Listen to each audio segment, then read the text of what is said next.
Today I'm speaking with Pablo Chaverri. Pablo, thank you so much for joining me today. Thank you, Tim, for this opportunity to share ideas. Could you pronounce your name? I think I probably botched the R's, the rolling R's. Could you pronounce your name the right way for me? Okay, my name is Pablo Chaverri. Perfect. That's exposing my lack of Spanish there. I've been in Spanish classes before, but it's been a while, so I need to brush up on that. Pablo is a friend of mine. Some of you who've been watching my channel for a while might know that I had a childhood friend that I grew up with named Susan Walton, and she had deconverted from Christianity several years before I did, and eventually I followed the same path. And we were able to connect and talk about issues such as our deconversion stories and religious trauma and what it looks like to reclaim your identity as someone who's deconverted from Christianity. But Susan Walton, my friend, got me in touch with Pablo, and I appreciate that very much. So thank you to Susan. And Pablo lives there in the same country in Costa Rica. And this is just to give a brief bio here. You live in a place called San Pablo Heredia, Costa Rica. He's married with 2 kids, and he's also a social worker and a cognitive scientist. He studied cognitive science at the Universidad de Costa Rica and went to a college called Colegio Claretiano. Is that correct? Yeah. Okay, and he's an avid reader and writer. He writes an opinion article at least once a week, and he does research and writing on infant social cognition, on children's mental health, on social policy. He writes for several different groups. One of them is called the Seminario Universidad de Costa Rica. Another one is called El País, which is a digital newspaper in Costa Rica, and La Revista, an opinion reporting website platform in Costa Rica. And he has a broad audience across Latin America, not just in Costa Rica. So tell me, before we dive into your story, what else are you up to these days? Well, I'm busy with my Facebook page because I'm receiving more audience from Latin American countries. And this has a lot of occupation because a lot of people is asking really interesting questions and really interesting comments. So sometimes it takes me more time than I planned. So this is one of my activities, and of course my personal and family life. And well, very motivated with some of my new research projects. One of the new research projects I'm working on right now, it's about the connection between cognition and culture. Because from this cognitive science perspective, you can analyze culture as a way of, let's say, shared cognition. And this is very interesting because cognition sometimes is analyzed just in individual terms. Cognition understood as something that happens here, but culture is not something individual, it's something shared, right? Like, for example, language. So how do we understand that, right? So it's very, very interesting to use this new approach to try to understand how culture shapes the way in which we think, in which we believe, in which we behave, in which we take decisions. And this takes me to this topic of religion, because sometimes people believe that, or beliefs and or thoughts, it's something different to your behavior, but they are intimately linked. So this is something important for me, and I'm really excited about this new research project. And I'm also working on topics of public policy regarding childhood and adolescence, and really motivated about the possibilities to have influence with that research on public policies in my countries. As we were talking just before this conversation started, of our common worry about the way in which kids are being raised and educated, and the negative impact that religion is having on their minds and even their mental health. Yeah, it's an interesting topic too, with the social cognition, about how maybe not just the aspects of what it's doing to generation after generation, but also it'd be interesting to see anything that comes to the surface about people that try to buck that system, that try to say, I understand that this is our culture, I'm rejecting it, and I'm going a different direction, or with belief system as to how hard that is, and also the backlash that would come to where people would shun or try to ostracize and push away the people that try to make waves and to reject an old way of thinking. That's whole interesting topic. Maybe we could at some point dive into that for a whole topic. But I appreciate your being willing to join me today again and share a little bit more about yourself. I love to hear people's stories, like where they come from. So if you could tell us where your background is, what did you grow up with, especially as it relates to religion? And I'm assuming it was a version of Christianity that you were exposed to, but like, what was that version like? And I'd be curious, how it evolved over the years. Yeah. Well, religion is something very, very important in my life. I was raised in a family with deep Catholic beliefs, so I was raised with that idea of being a saint. And I remember my mother saying how much she wished to have a priest in the family. So I was a really intense Catholic child. Hmm. I was really worried about that. I remember all my childhood always thinking on that and telling in my friends that I thought to be a priest, and they joking at me because of that. And through So were my you actually adolescent, seriously considering it at certain points? well, not only considering, but actually doing. I Hmm. spent several moments of my life in the seminar. I have a really strong friendship with a priest who was the national director of vocational pastoral or something, which is this department dedicated to look for new priests. Hmm. So I remember to have a lot of time spending with him. He was a good friend of mine. And this is something interesting. Some people think that we become atheist because we have a negative experience with religion, and this is not my case. I had a really nice and beautiful experience the majority of time And with is it true religion. that Costa Rica is a very Catholic country overall? It is, but something in Latin America is changing really dramatically. And in Costa Rica, in the last, I would say, couple of decades, something is really, really happening here, which is the change from a main Catholic country to increasingly evangelical country. Meaning Pentecostals and Protestant? neo-Pentecostals are having increasing impact. And in our elections, national presidency elections in 2018, Fabricio Alvarado, who is a priest in this evangelical movement, he's not a priest, it's something like, I don't remember the name exactly, but he's always talking, and he's always singing and things like that. I don't remember the name they Kind of use. He's minister. something like that. Yes. Oh yeah, they call it salmista. Psalmist is the word you use for that. Well, I don't and think I know that one. he entered into politics just by lucky, and then he become deputy in our country, a parliament person, and then he ran for the national election in 2018, and he almost won. Uh, and then finally he lost the election, but he won a lot of parliamentary people. So the conservative and Christian fundamentalist agenda is having right now a huge influence in our country. And well, for me, it's something personal, and I try to be internet activist, trying to generate the critical consciousness on the negative impact of religion, because the majority of people in my country think that religion is something positive by definition.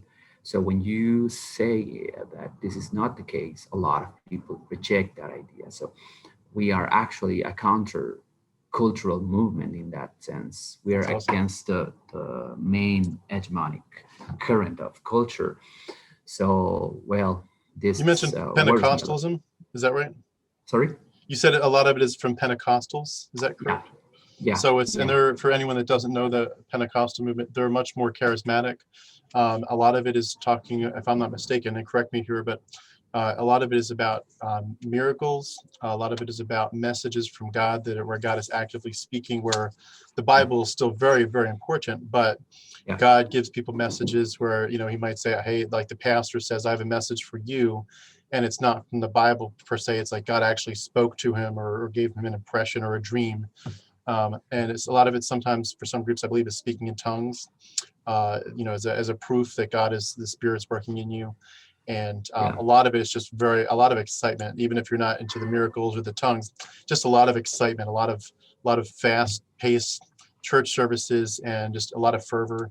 So I've seen that's for certain kinds of people, that is just absolute gold. Like that they want, because they're tired of the quiet, like let's just pray and let's be real reverent. Like they want to feel on fire for God, and so that just hits them right where they're looking for, and they get sucked right into it, with very little understanding of what they're actually believing or the history behind it. But it really hits the need. It makes a lot of people feel like they're much more connected than kind of the quiet, passive Christianity that maybe some of the older churches are used to producing. Yeah. Your description is very accurate, and it sounds like you're describing the reality in my country right now.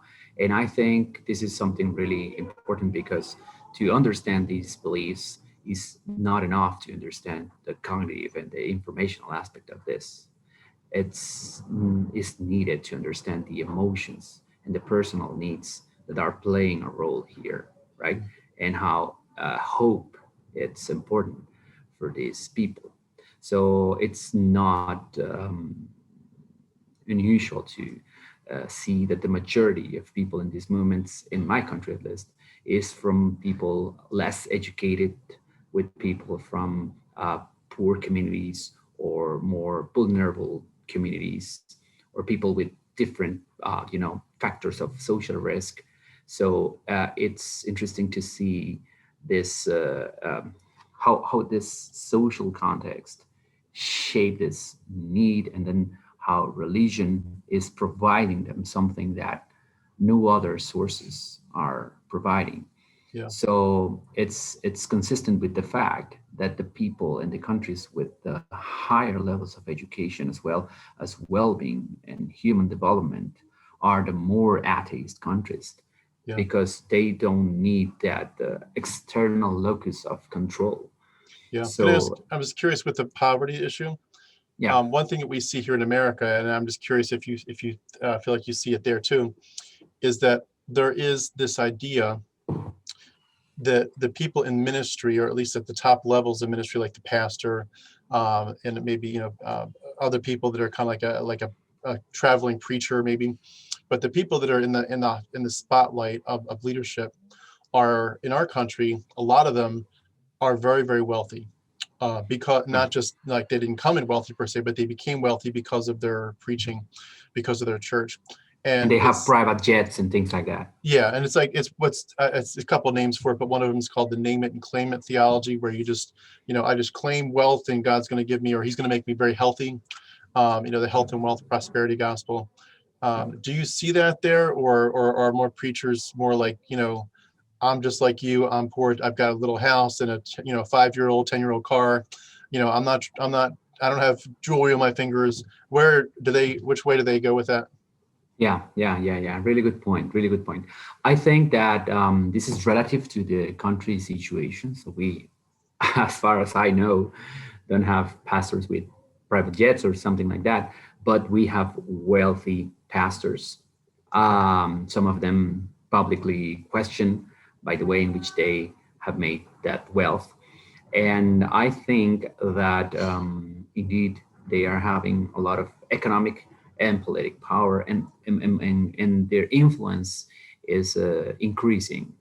Do they associate it though, for the people, like if you obey God a lot, you'll be wealthy too? Is that exactly? That is the case. Yeah.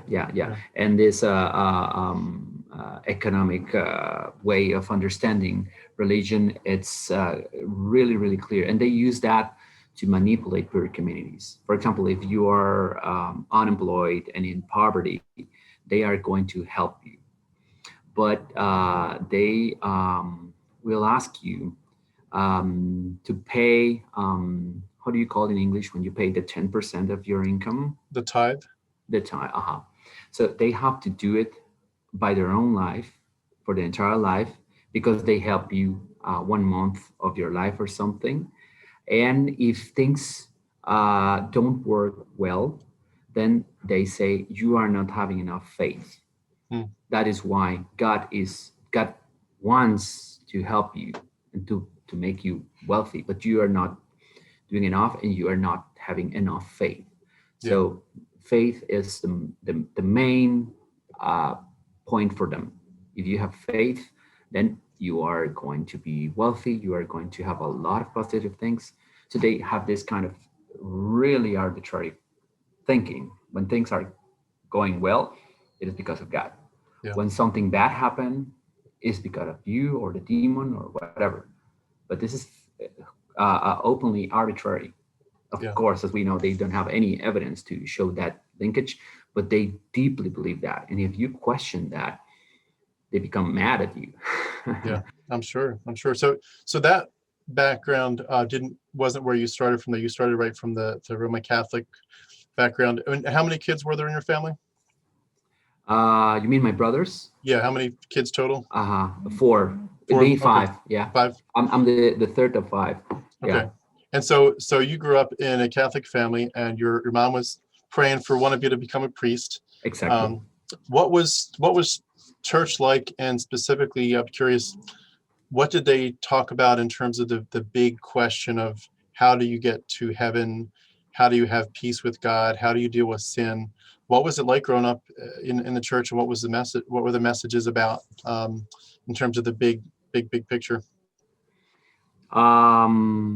Maybe I'm not understanding well this question. What do Like, you mean? what if you were to go to a priest, if you would have gone to a priest when you were younger and said, Father, I want to know how to go to heaven, because I know that it's not just about reading a book or going to church. It's about actually believing something or doing something. Like, what would you tell me I need to do to make sure that I'm going to go to heaven someday?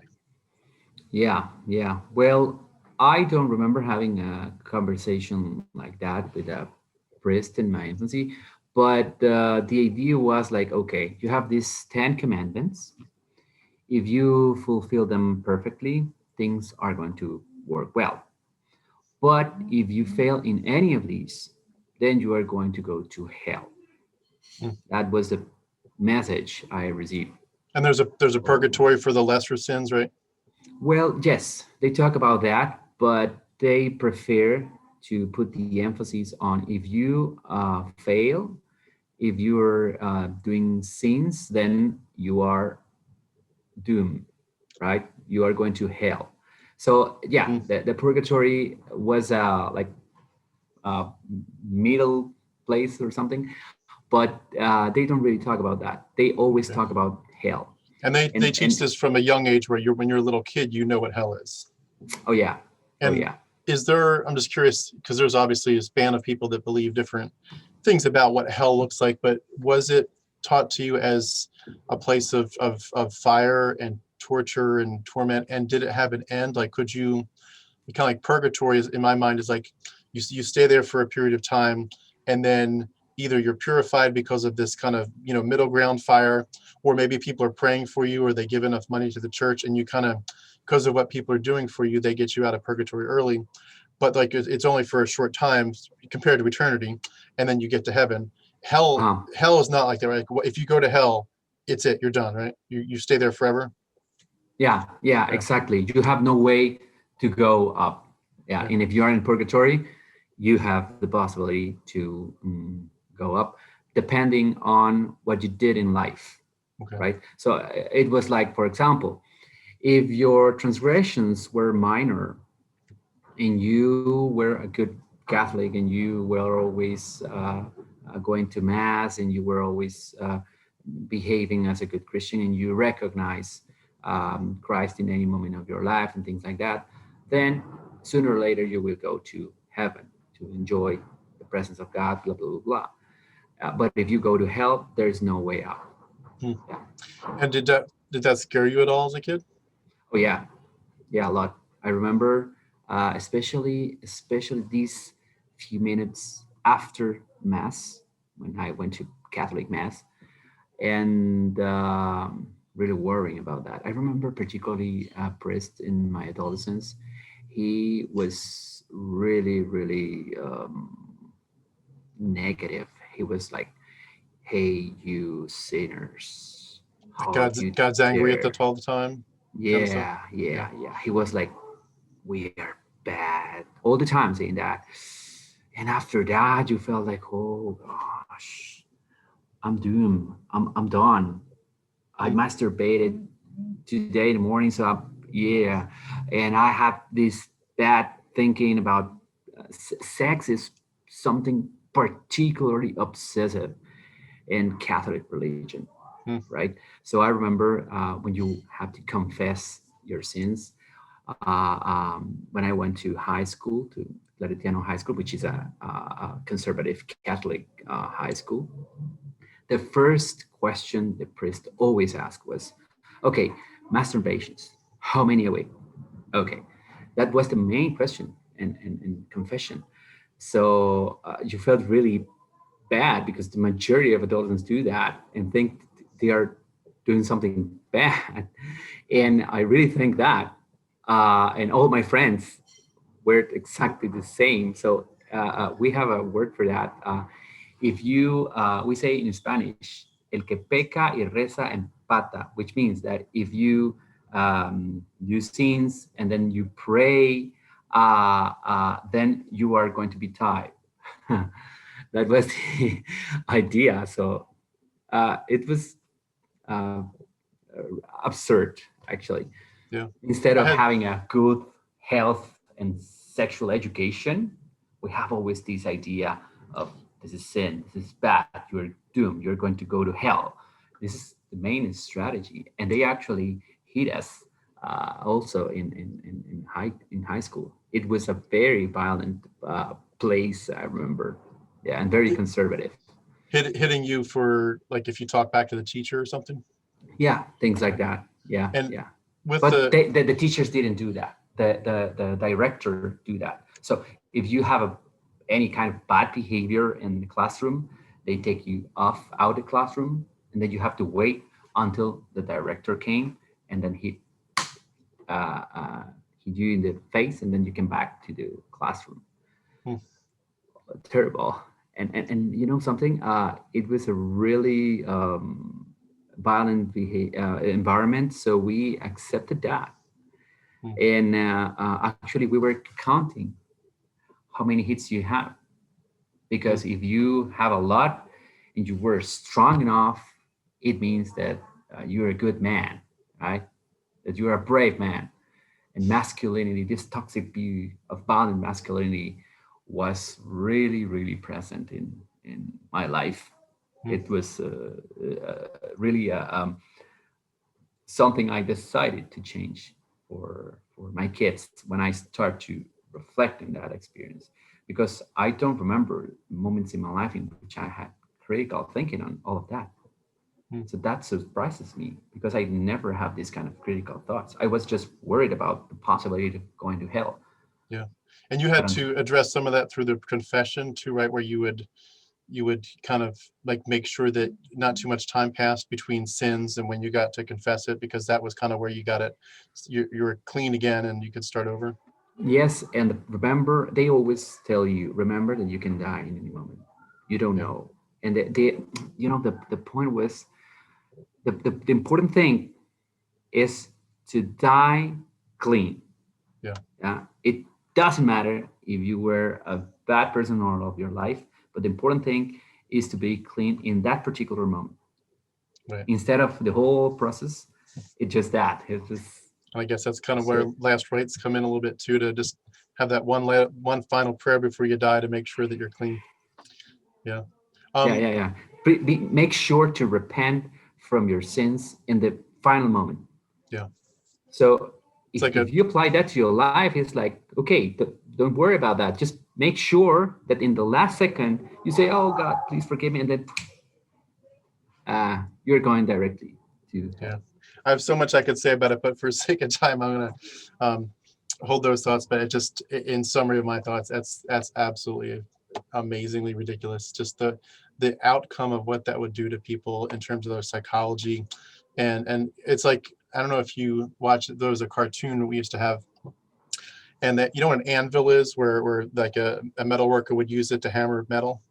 There was this cartoon where like, you know, a cat and a mouse or whatever, and somebody would have this anvil and it would be up on a string hanging from the ceiling, and they would somehow, like, the mouse would get the cat to run under this spot, and then they, you know, chop the string, and this big piece of metal would just come crashing down and smash the cat, of course. And of course the cat's angry then, so the cat's trying to get back at the mouse. But just like this idea of, like, there's always something above your head that's going to come crashing down and destroy you forever and ever. And it's like you always have to look over your back, so to speak, of like, what did I miss? What secret sin didn't I confess?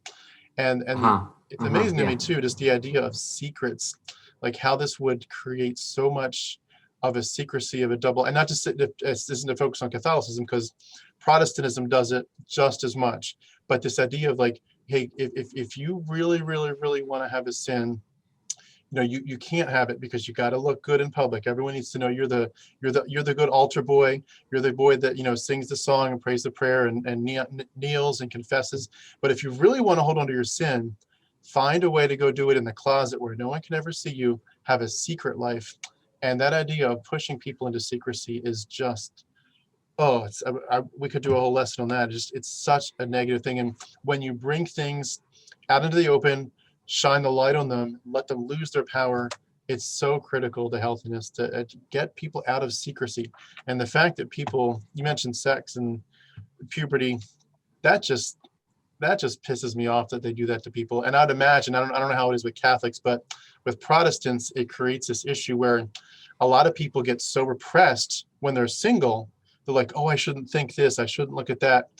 And when they finally get married, they can't flip the switch and suddenly enjoy it. They're like, oh, I shouldn't be enjoying this. And so they have this trouble with marriage.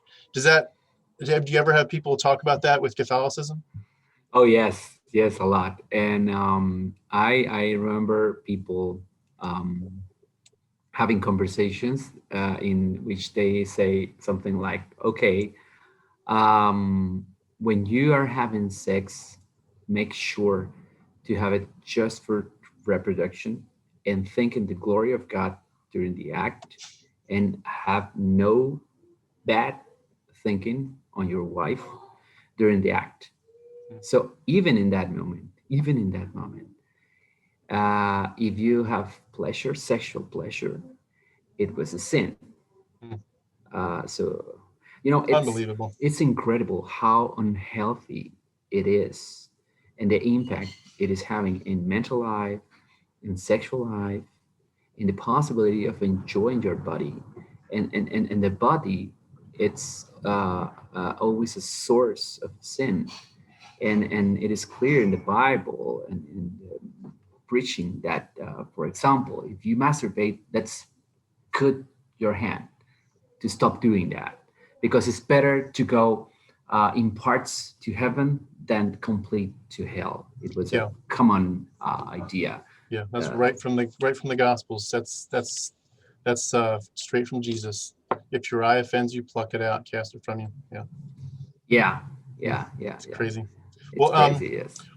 as you're growing up, though, obviously these are all kind of postmortems on the Christianity. But what was it like when you were in it? Did it feel, when you were, you know, very much a Christian, very much a Catholic? Did it feel like you had some sense of closeness to God? Like, did you pray? Did you feel like God was listening? And, you know, when you were maybe, you know, going through a Yes. trial or a tough time, did you feel like you could pray and that God was kind of watching over you? Yeah. I remember particularly important moments. For example, when I was a kid, my parents, as good Catholics, believe in physical punishment. So, if, for example, playing with my brothers, I broke something, I knew that when they come back from work, they were going to hit us. So, I remember once that I knew that I broke something important for my parents, so they were going to hit me hard. So, I was really worried about that. And what I started to do was to starting to pray with this system of Rosario, Hmm. in which you were counting how many times you Like the were Hail saying. Marys. So I did it. I don't remember, for like an hour or something. I was like 10 years old or something. And I remember that my parents that day didn't see that we broke something, and they didn't hit us. So in that moment, I associated that with my prayer. So I said, "Hey, this thing works." Yeah, So it was a really God had your funny back. experience. And of course, during my childhood and then in my adolescence, I remember other moments in which I had, certain trouble or certain worry, and then I started to pray to God, and then I feel some kind of relief and psychological help. Yeah, Yes, in it's these interesting. moments in concentration in which you really think that you are talking to God. Yeah, it's interesting how some of those seem like a parallel to what's called animism. Are you familiar with the term Mm. animism? Yeah. Where this is more about tribes, remote tribes that are much more primitive typically, but they're most of the animistic tribal people do not want to worship a god. They're not trying to say, oh God, you're wonderful, I worship you. They have they see the gods as separate, and they see them as spirits that are either there to help them, maybe help their crops grow, help them be healthy, make sure the water's clean in the stream, or they're there to hurt them, where they're going to walk by a tree and the tree's going to fall on them and hit them. And so they, for the good spirits, and there's many, but to the good spirits, they want to simply be on their good side, do the right thing by them, stay friends. And for the bad spirits, they want to kind of become invisible to those spirits so that they don't see them. So, for example, Hmm. if a child cries in the middle of the night, they're afraid a bad spirit would come and take their spirit away. So the whole tribe gets up and starts sweeping the ground and making noise so that the spirit can't find where the baby is. It's too noisy. Or if they have a big field Hmm. of a crop, say of corn or something, and they might have sickles, like the big knives, but they would cut it with one little teeny knife at a time. And you ask them, why are you doing that? Why are you cutting your your whole big field down with one little knife when you have a big sickle? They'd say, well, this spirit is of that field would see us if we cut too much too quickly. So we have to do it Hmm. very kind of stealthily, very quietly, so no one sees us. And it's just it creates this system where you're not worshiping anything, but you're doing little things, you're doing little tricks to get the gods to like you and to be nice to you, or to ignore it, to leave you alone, and to not punish you in some way. And it's not really about worship. And it's funny how it seems really prevalent in Catholicism, but certainly Protestants bring it in too in many different ways. But it's just this whole idea of the spirits, and we've got to do, we check off this box, we do this right, this right, this right, and do it in the right order. God will be happy and leave us alone. But if we don't do it just so, then bad things are going to happen. And it's very much an attempt at just protecting ourselves. It's like I don't want the bad things to come, so I'll do these things.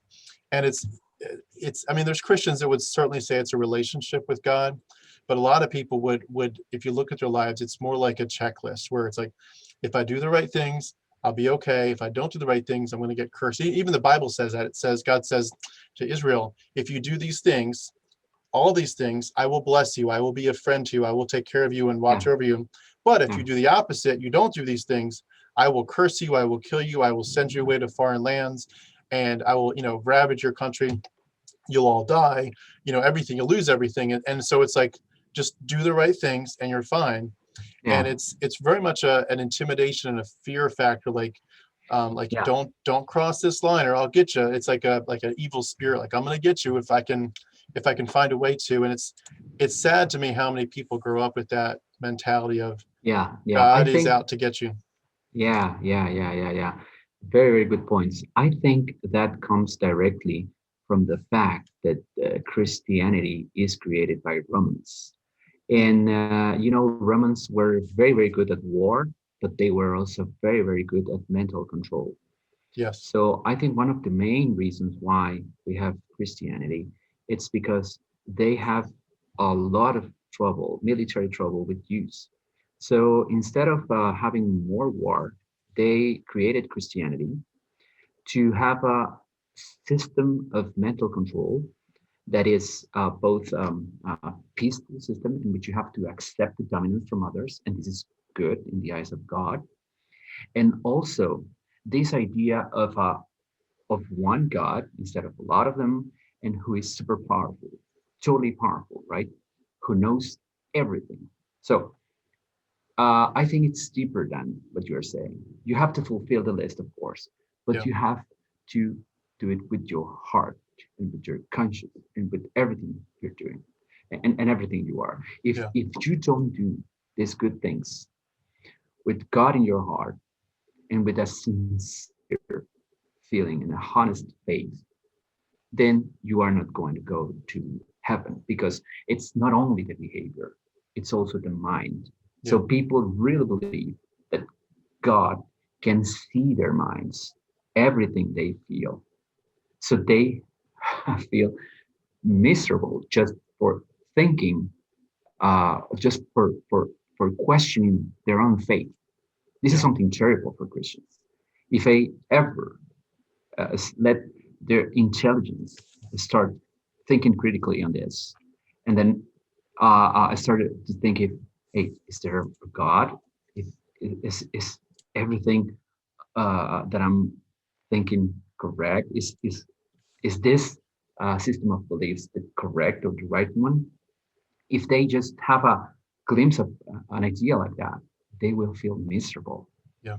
This is very, very interesting because it is powerful even in very smart people.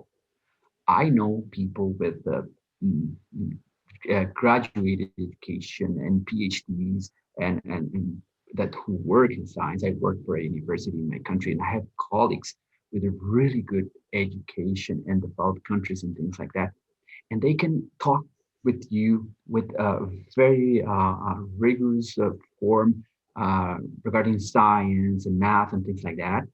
But when they just go to religion, they stop. The intelligence just stops. Yeah. They start to think magically and arbitrarily without using the critical thinking they use all the time in their professional field. So it's like a separation. This is very interesting that we can separate our mental models. And in this one, I can use all my critical thinking, but in this other, no, this is different. Yeah. But as Dan Barker say, when you say this is something else, this is metaphysics, where is that? How do you know that no non-physical things exist? Well, people don't have explanations for that. People don't have evidence, don't have foundation for that. I think this is clearly a psychological product. Yeah. But It's a great this point. this It's is it's very difficult to have people thinking critically on that. So that's what I try with my articles and my Facebook page. But I see for a lot of people, this is totally useless because yeah. they are not thinking critically. They want to feel, not to think.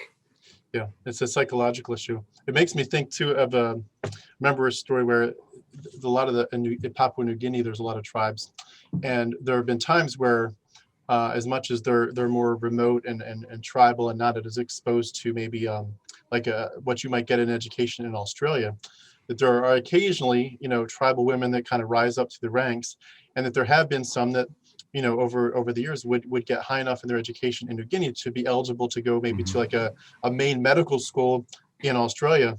And these ladies, heard stories where they know the medicine, they know the science, they know all about the diseases, but still when they see someone in the hospital die and someone says, why did that person die? The answer is still someone put a curse on them. And they know all Uh-huh. about the diseases, all about cancer, but if that, why did that person die? Oh, it's because of because of voodoo or witchcraft or a curse. And I'm sure some of that's changing even now, because the world's becoming more global. I'm sure some of that's dying out, but it used to be the way that you couldn't take the superstition away. It's just Yeah, so ingrained, and yeah. it really speaks to the blinders that we get in religion.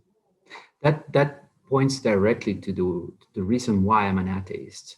Because I had a good experience in religion, but when I started to study cognitive science in my graduate education, I started to study people like Daniel Dennett or Sam Harris, even Dawkins and thinkers like that, because of the connection with the cognitive processes. But then I started to read about the more atheist issues, and then I started to question by the first time in my life my ideas of duality, the idea of duality. I remember to read this book, The Descartes Error, from Antonio Damasio, in which he actually analyzed the famous case of Phineas Gage, right?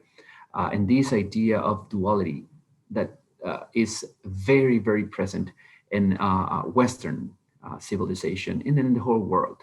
The idea that we have a soul, something that we cannot explain, something that is totally in our imagination, that is totally a psychological idea, but that we truly believe, right?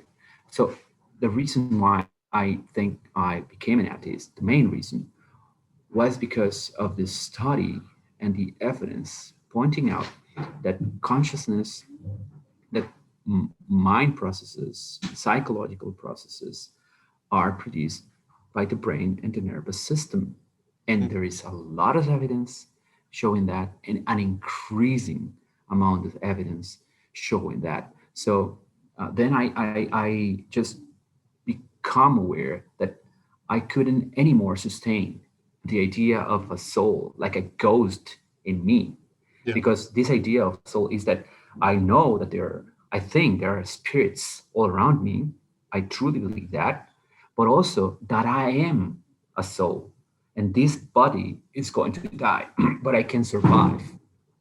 And we, in our cultures, we accept this idea without any further thinking. For example, how are you going to feel? How are you going to think without a brain? How are you going to feel the pleasure of paradise? Or how are you going to feel the sadness and sorrow of hell? How? Without a body. They don't have an explanation for that, Yeah. but they still believe that. And I think one of the reasons is because of needs, and particularly the need of hope. We have a big trouble dealing with the fact that we are going to die. Yeah. And I think that this is one of the most beautiful things of atheism, that you recognize that we all are going to die. So this means that, as Dawkins says, we're the lucky ones because we are alive. And then it means that every day counts because you're not thinking in a future magical life, but in your current life. So I think I'm more alive than in any other moment. So in Yeah. that sense, I think atheism is really a freedom experience, Yeah. We right? have A everything freedom of to, oppression. yeah, we have everything to live for. And I think too the what you're talking about with not dealing with death. Obviously, we could talk about not dealing too with other people's deaths where we've had losses of loved ones, but it really brings up the point that when you are looking at life through and the big questions of life through this grid that is so deceptive, it's just based on utter lies and mythology. But when you have it, you're basically keeping yourself from ever actually processing things healthily. Like if for example, like my dad died, for example, 2 years ago. If I was religious, and I was actually at that time, but if I'm religious, I'm thinking I'm going to see him again. I'm going to, he's if he was sick, he's going to be alive again. He's going to be completely healed of his sickness. And so therefore I'm going to be having this whole platform, this whole structure of how to process his death. And maybe for some of us, it's going to be very exciting. It's like, oh, I'm sad to lose him, but I'm glad I'm going to see him again. I'm glad he's happy now in heaven. And this whole, it's like a fake reality. But then once you once you actually deconvert from that and you're like, that was never real. He's not in heaven. He's not in hell. He's not anywhere. I'm not going to see him again. You realize you didn't actually process the death. Like now you have to reprocess it and be like, he had a life. He had just one life. It's over forever. And now I have to reprocess that death of the one life that he had. And you realize like you're stifling yourself from a true processing of it, a true healing, a true reflection on what that life meant. And I was just going to add too with the whole hope thing. I think it adds an addiction part of it where people really can't get away from the fact that this makes them feel like there's somebody up in the sky, up in space, up in heaven, looking down on them. Like there's their sky daddy, their space daddy. He's saying, hey, Tim, hey, Pablo, just like, your real daddy in real life might have looked at you when you were doing a drawing, you're making a drawing and, oh, that's a really pretty boat. That's a really pretty tree. And you feel good. You're like, oh, thank you for telling me that I'm good at drawing. And you're just like, oh, that blesses my heart. And now you got this sky daddy saying it, hey, Pablo, when you do your rosary, and Tim, when you go to church and you read your Bible, I'm proud of you. Good job. And you get addicted to this feeling of the biggest, most important daddy ever is he keeps on having these opportunities to say, I'm so happy with you. And it's like a pleasure. It's not a sexual pleasure, but it's a pleasure thing where you're like, I want to go back to church. I want to go read my Bible because I know it makes him happy, which makes me feel happy. And you're literally addicted to a sensation that's built on absolutely nothing but mythology. But it's real. It affects us psychologically. Oh yes. You don't need something to be true to be effective, right? Yes. If you really believe it is true, it's going to affect your life. And this is, I think, the main case of everything, religion. And it sounds nice. And some people say, hey, if this leads me to have a good behavior, what's the problem with that? But what about the cases in which the opposite is the case? For example, those in the Bible in which Abraham say, okay, told me to kill my son to show I am a good son of him. So what would happen if someone currently says something like that? And what about the cases in which religion is over and over again used as a justification for war, for conflict, and for an intergroup conflict in which we are the good ones and they are the bad ones because we pray to the right God and they pray to the wrong God. So they are infidels, so they have to be punished in this life. And we are working in exactly, God's or under God's will, right? So this is a way to justify the most horrific things in life. And the point is that the criminal history of Christianity is still with us. And they do that with impunity.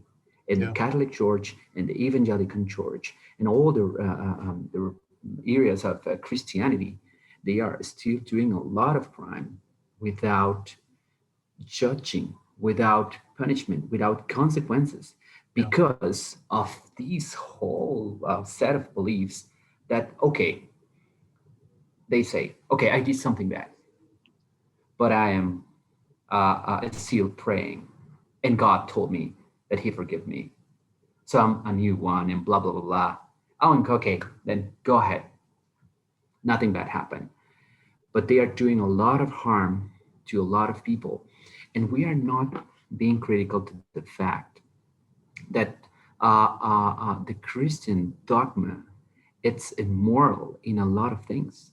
The very idea that we born being bad because of original sin, it's immoral. The idea that you can sacrifice an innocent one to forgive the guilty ones, it's totally immoral. And Christians can understand that if you put that outside the realm of reality, the realm of Christianity. But when you think in Christianity, they just accept it without any kind of critical thinking. God sends His love Son to save us from our sin. It makes no sense at all. But for people, it's a cornerstone in their life. So I think that it is very, very difficult to have people thinking critically in here when their deep needs are playing a stronger role. Yeah. So I don't really have an answer on how to do this change, but I think, Tim, that these kind of conversations that we are having, that I know a lot of people will see somewhere, uh, are having an effect, particularly on young people. On young people, I have just noticed of a few young people in my country who declare themselves agnostics, and I think this is our hope, that particularly young people can change. And look on our cases around our 4 decades, we started to change our minds. It's good evidence that we can change even though we are kind of older. Yeah. So I think that some people, it's very pessimistic on this, and they say, there's no possibility to change. People is really conservative. But we have a lot of historical evidence that people, if the correct conditions are set, we can change. Actually, in this book, Breaking the Spell from Daniel Dennett, he say we need to understand the mechanisms by which religion works. So when we find the correct combinations, we can pull harder Yeah. to destroy the thing.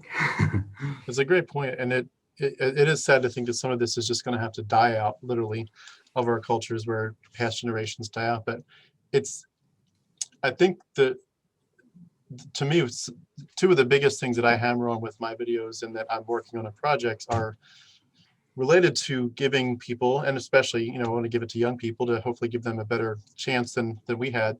But focus on two areas, which is, and I'm not saying that everyone needs these two areas. I'm just saying these are the ones that I needed the most, so I'm focused on them the most, is number one, and you kind of touched on that, is the ridiculousness of it. The idea that a God would say, go kill your son to prove that you love me. The idea that, like with Noah, that God says, I'm going to kill everybody apart from this, little family, but I'm going to kill the little babies that were born yesterday. I'm going to kill the nice little old grandmas that just love on their kids and grandkids. I'm going to kill everybody, even the good people. If a baby was born yesterday, kill it anyway. God's just killing everybody. The ridiculousness of that, and blood magic. People really, we get so used to the idea that blood has anything to do with sin, and of course the idea that sin is even real in the first place. But we assume sin is real because we're told it's real, and that we're told that the issue of sin is addressed only by blood. In the Old Testament, it was the blood of the sheep and the goats and the rams, and all that. And then in Christ, he's the final spotless lamb. His blood atones once and for all. And that this, that when you take the communion, either as a Catholic, it literally becomes the body and blood of Christ, or as a Protestant, it's not becoming blood, but it's a remembrance. It's a memorial. Either way, you're memorializing this sacrifice, and it's a death cult. It's literally a death cult. You're going to church every Sunday saying, I want to commemorate someone's death, and very specifically the fact that their blood was shed. And if we could step back from the edge a little bit and be like, this is really, really weird. We believe in blood magic, just like the ancient Egyptians did, ancient Sumerians did. I mean, blood magic has been around for a long time, and it's got to do with our deepest superstitions and our gravest fears. And I think too, just to add to that, and I'll keep this one shorter, is to add the actual truth of where this thing came from. A lot of people don't realize how much of this is copied. They think they're worshiping Jesus and by extension, his father Yahweh, but they don't realize where this is coming from. That they don't realize that Yahweh was originally one of many sons of El, and that El had a wife named Asherah, and eventually the story got changed and Asherah became Yahweh's wife, but eventually the other brothers disappeared. But your God of the Old Testament was one of many gods, a whole pantheon, and then it changed over and over. And then the Jesus story, that is a whole mixture of a whole bunch of Greco-Roman mystery cults, and even just the text. Like, people don't realize it. I know the Roman Catholic Church has a bigger canon for the New Testament than we do as Protestants, but I say we Protestants as if I'm still a Protestant, but it's my background.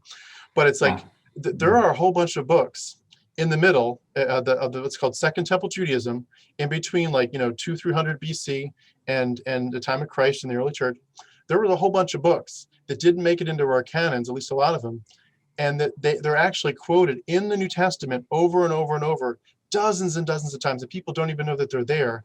And even mixtures of where Homer, like the Iliad and the Odyssey, are woven right into Luke and Acts, and people don't even know it's there, and they think they're reading this book from God, like, oh, God just breathed it into the prophets and into the apostles, and they spoke for God. It's like, no, they were copying from Greek poets and Greek this and that, and people don't have any idea where this stuff came from, and they have no idea as a correlate of how it got edited, how there was like 40 gospels and it got woven down to 4, and there was like 6 books of Acts and it got woven down to 1.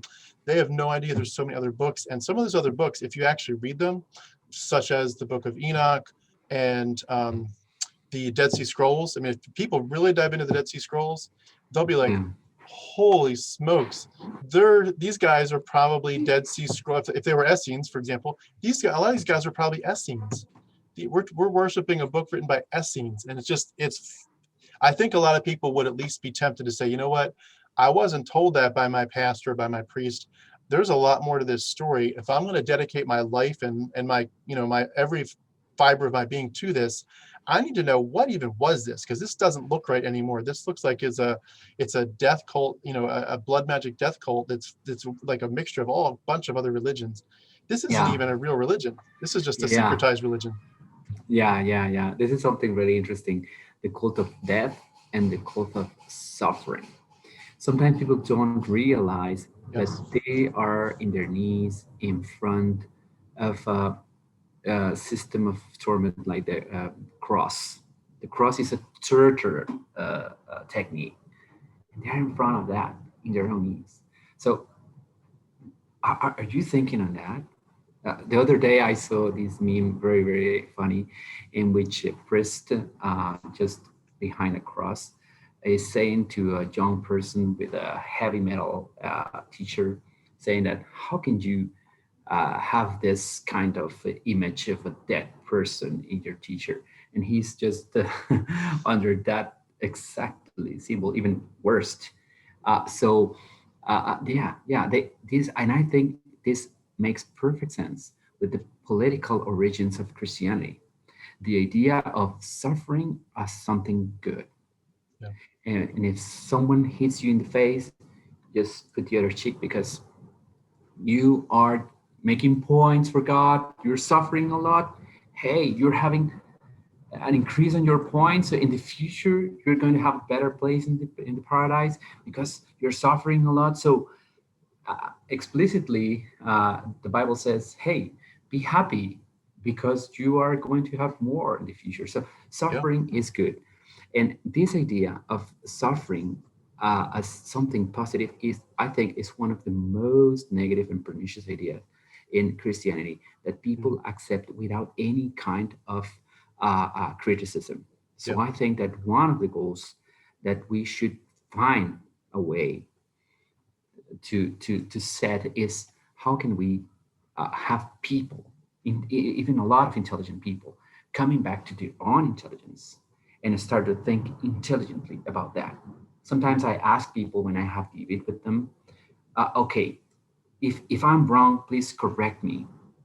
If I'm correct, please hear me. But please don't play the card of the broken feelings, because it's not about that. It's about the content of your belief. So we need to put people in this kind of frame of thinking in the content of what you're believing. And a lot of them, the other day I had a conversation with a friend who is very Catholic, very conservative, and she ended recognizing, okay, I know, it's absurd. It's a contradiction, but I still believe. Yeah. Because it's not a matter of critical thinking, but a matter of feelings, of a need, particularly increased in the context of the pandemic. She had a lot of trouble with her income because of the pandemic. So she really, really needed this kind of hope provided by God. So you're talking to me about reason, about science, about blah, blah, blah, blah. How is that helping me? Instead of that, I choose God, because God is a hope for me. So this is very, very interesting. A lot of people is not asking the correct question. They are not even asking if there is a God. They are asking what makes me feel better. Yeah. It's the analysis made by Bertrand Russell, and he correctly analyzed that the majority of Christians are not asking the ontologic question of God's existence. They are asking, what is better for me? Like the Pascal idea of, okay, if I am wrong and there is no God, nothing happens, he says.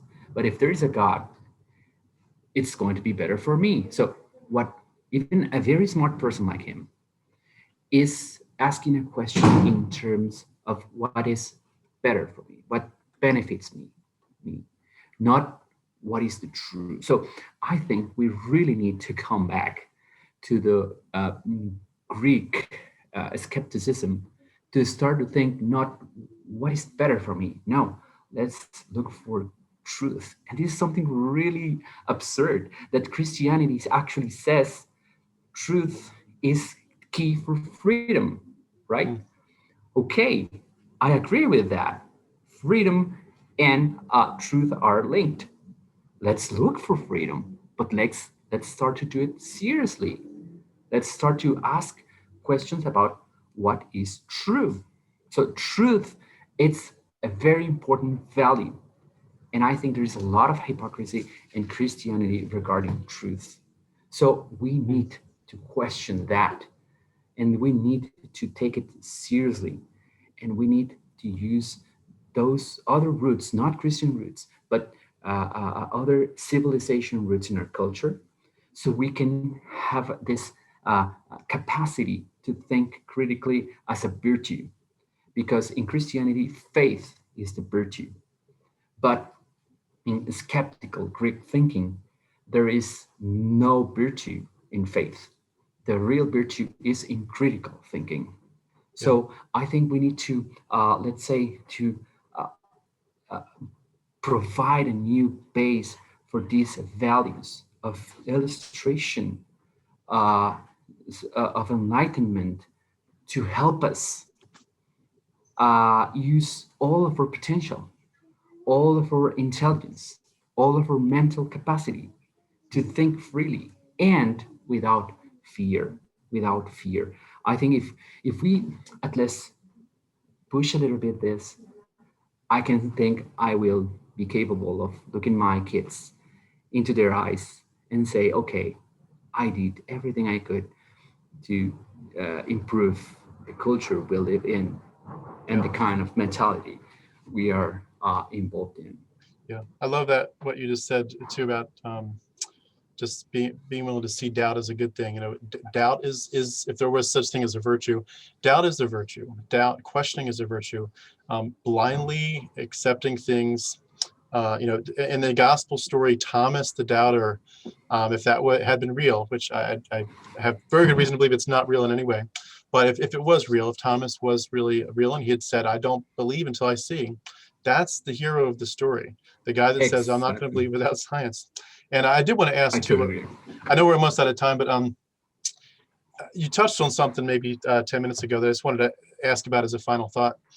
You talked about the idea of the you said something that related to the idea of this that made me think of it like someone seeing a statue in the church, like you actually see the statue where you know, talking about, you know, the idea of seeing your hero who died for you with the blood magic, and you know, you see the priest, but you also see these icons, these statues, and it's very, very common, of course, most common probably, to have an icon of Christ on the cross with Mm. his crown of thorns and the blood. And one of the hardest parts for me to deal with this is what it does to kids. And what I mean is this, Mm. and it may be a little different in the Catholic Church, so correct me if it's painted differently, but when I was growing up, I was told that the sin issue would have happened no matter if Adam hadn't sinned and Eve hadn't sinned, if they were good, their kids would have sinned. And if they hadn't sinned, their kids probably would have sinned. And eventually somebody would have messed it up. And then when it came way down to you and me, we certainly would have messed up. We would have sinned. And the corollary is, if you were the only one that had sinned, just you, God would have still had to do this. He would have still had to die on a cross, and he would have gladly done it. He would have sent his son to die for you. And so you have this kind of that worldview, that theology background, and you apply it to a kid. So you're having this kid, say if 5, 6, 7-year-old sitting in church, finally old enough to understand it. He's not drawing with his crayons anymore. He's actually listening to the preacher. And the preacher says, "Did you see this Jesus, this statue? This represents the real Jesus, who actually did have a crown of thorns. He actually did have blood and the nails. He really did die. He had a spear in his side, and he died horrible death. But even though he physically died, he was at the same time dying a spiritual death. He was taking your sins upon himself and metaphorically going to hell for you." And you take a little kid who's so innocent, and you say, you have this graphic, violent picture of Jesus's death, and you say, little Johnny, little Tim, little Pablo, you're the reason he's on that cross. You did that to Jesus. You're the problem. You're at fault. And if there was no other people, he would have still had to do this for you. He would have done it. And you take this kid that's already naturally aware of, if say their friend falls off a bike, they want to run and help him and pick him up and help him clean up. And, "Oh, I'm so sorry you fell." They've got that sadness for people that are suffering. And they see Jesus and they'd be so sad that he's suffering. And to tell that little kid, he's there because Jesus is there because of you did that to him. You put him on the cross. Yeah. And every time you sin, you're putting him on the cross again. It's like you're putting him metaphorically, like when you go, think a bad thought, or you steal something, or you don't obey, you're putting him on the cross over and over and over by your sins. It's like you're pounding in the nails, a sin, a sin, a sin. You're hurting Jesus so much. You tell that to a kid, and the psychological manipulation and the guilt it's like a tidal wave, and they can't escape it. I mean, how do you respond when you reflect on stuff like that with kids? Yeah. Well, I try to do something totally different with my kids, but as you just recognized, we have this background, and even though we are atheists, we are in this process of deconversion. But how do you deal with this huge background in this belief system that is deeply ingrained, deeply intertwined with, really mixed with your identity, your life history, your values, everything you are. So it's not easy. I think you have to work consciously on that, to stop thinking in terms of guilt. In Christianity, guilt it's key because Romans were totally aware that if you are capable of making a person feeling guilt, then you can manipulate that person, right? If you are capable of having your kids or your wife or your friend feeling guilt, he's going to feel that you are in debt with that person. And if you are in debt, you have to do what that person asks you to do. And I think this is exactly what Christianity makes with people. You're guilt, you're born guilt. It doesn't matter how many things you do, you're guilt. And this is one of the huge, absurd contradictions of Christianity. They say, thanks to Jesus Christ's sacrifice, you're forgiven. But the fact is that you're not forgiven because the final judgment is still in the doctrine. Yeah. And another thing really interesting about this is Jesus Christ didn't die because they say he's alive. So he didn't lose his life.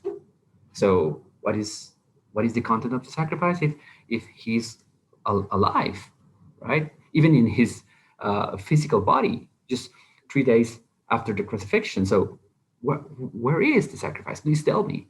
And when I ask these things to Christians, they just feel offended.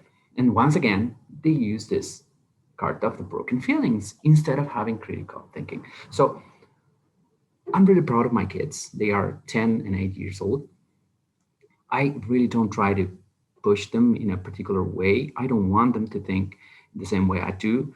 But whenever they ask me sincerely, what is your thinking about that, God, Daddy? What do you think on this issue, or do you think there is a God? Or I explain my thoughts, and I use sources, and I try to use good quality sources of information, Mm. and I don't want them to love me or to be obedient because they fear me or because they feel guilt or they feel in debt with me, but because we have a healthy family in which we work together for the same goal of being better each day. This is a totally different approach. I'm trying to work on that, but I know Beautiful. that Christianity is influencing for a lot of places. And in the school of my kids, in a group of 20, around 2 or 3 of them are agnostics, and the rest of them are Christians. Mm. So it is difficult to have this kind of critical thinking in a context in which everyone, or almost everyone around you, believes that Christianity is the only path in life, the Yeah. only possible path. So Mm. I want my kids and all the kids, of course, to be strong of mind. They want them to have strong minds, that they can be autonomous, that they can be independent, that they can be fearless. For me, atheism means that some friends and even people from my family reject me. One of my brothers don't want to have any more relation with me Mm. because I just decided to look for truth. I want to have a conversation with him about truth, about reason, about what is your evidence, what are your reasons. But they don't want that kind of conversation. They want to talk about guilt. They want to talk about condemnation. They want to talk about eternal hell. They are full of fear. And it is very difficult to have a reasonable conversation with a person full of fear, Yeah. as Catholics and Christians are. Yeah. It's ironic how much they claim to be the bringers of a message of joy and peace and goodness and healthiness, and it just is so dark and so toxic and so unhealthy. And I had more peace in the first week after I deconverted than I did in 43 years as a Christian. More peace. It's there's an irony of so many levels about Christianity, of how much it claims, but it's actually the opposite. And one of them I love is the truth will set you free. And the truth is, we're not fighting God. There is no God. We're not fighting Christianity. There is no Christianity. It's a non-existent deity. It's a non-existent gospel. It's a non-existent heaven and hell. We're not angry at God. We're not fighting God. We're just stating he's just not there.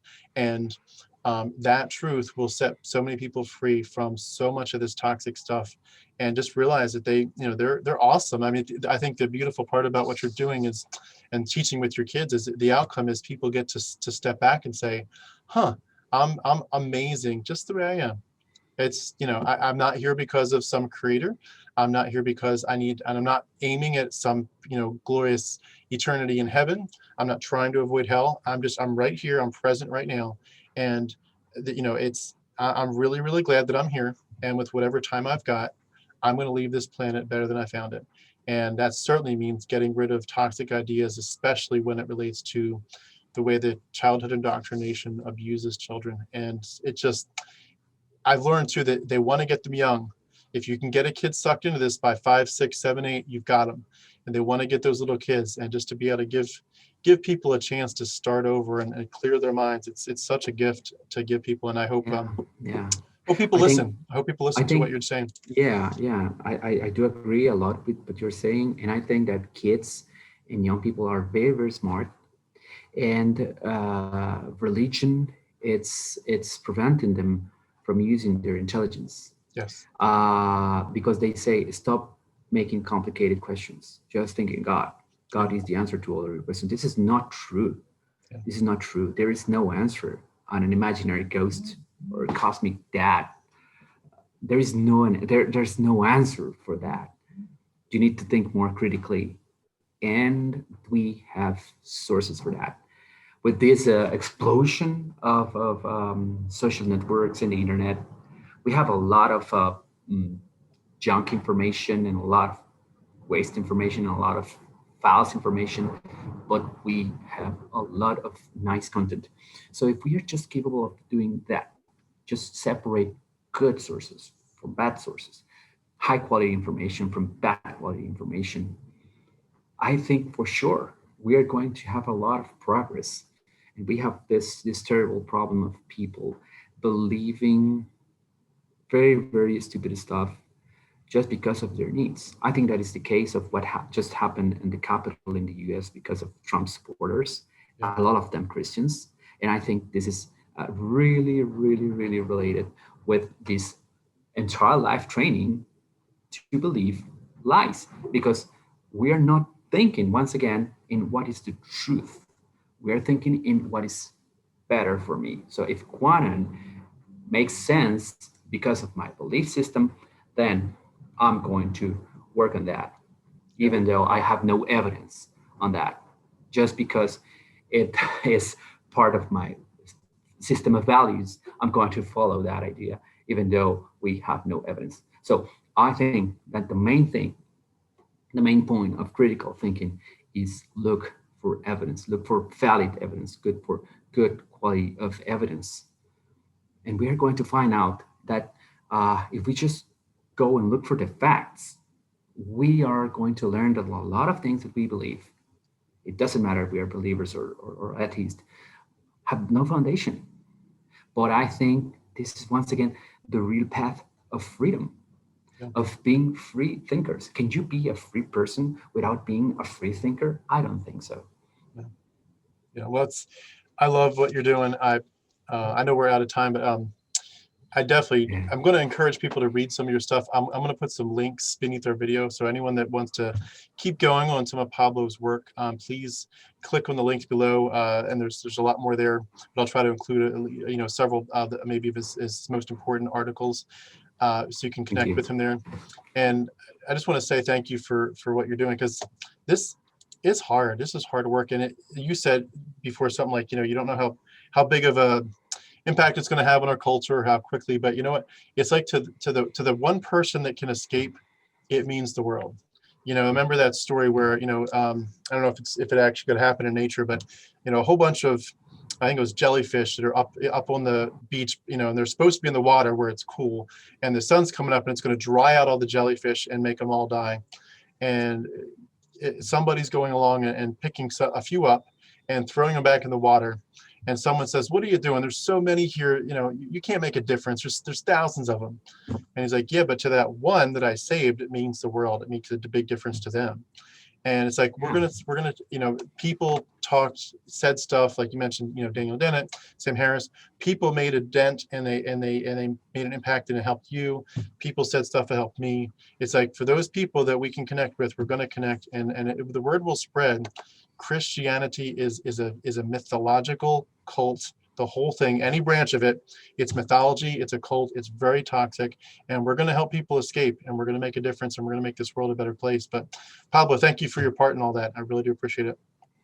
Thank you very much, Tim, for the opportunity, and let's work for a better world, for a more united world. Absolutely. Let's do it again. Yeah. Okay. Thanks, Pablo. Bye-bye.